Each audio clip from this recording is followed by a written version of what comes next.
আসলে তো তুই একটা ফকিনি, তোর মতন চরম ফকিনি আর একটাও নেই। মনে হয় কি তোর জুতো দিয়ে মারি, জুতো দিয়ে মারলেও রাগ শত না। আসলে এরম ধ্যাতলা কান তুই। হ্যাঁ দোষ, তোরা যা বলতেছিস সবই সত্যি বলতেছিস, কিন্তু কেন আমি পুরনো পাঞ্জাবি পরতেছি একটাবার জিজ্ঞেস করে দেখেছিস? তোরা বাপের লাখ লাখ টাকা মজা মাস্তি করে উড়োস, কোনোদিন আমার একটা সুতোর বস্ত্র উপহার দিছিস?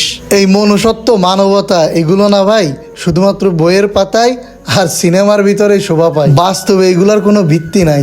তোরা যারা ধনী আছিস তোরা টিনের চশমা পরে রয়েছিস, কোন গরিব খাইতে পারলো, কোন গরিব না খেয়ে ঈদের মাঠে গেল, ছেঁড়া পোশাক পরে গেল, এটা তোদের দেখার সময় নাই। কিন্তু টিটকারি তোরা ঠিকই মারতেছিস। হয়তো আমার পোশাকটা নর্মাল, ঠিক আছে ভাই, কিন্তু মানুষ তো ভালোভাবে বলতে পারতিস। এত অপমান করা কি দরকার আমার ছিল? জায়গায় থাকলে তোরা বুঝতিস, অসুস্থ বাবা মা, নিজের সংসার, ছোট ভাই বোনের লেখাপড়া, বড় বোনের শ্বশুর বাড়ির থেকে আজকে এটা দাও ওইটা দাও, এমন পরিস্থিতি যদি তোদের থাকতো তাহলে তোরা আমার কষ্টটা বুঝতে পারতিস। যা তোরা যা, আমি যাব না।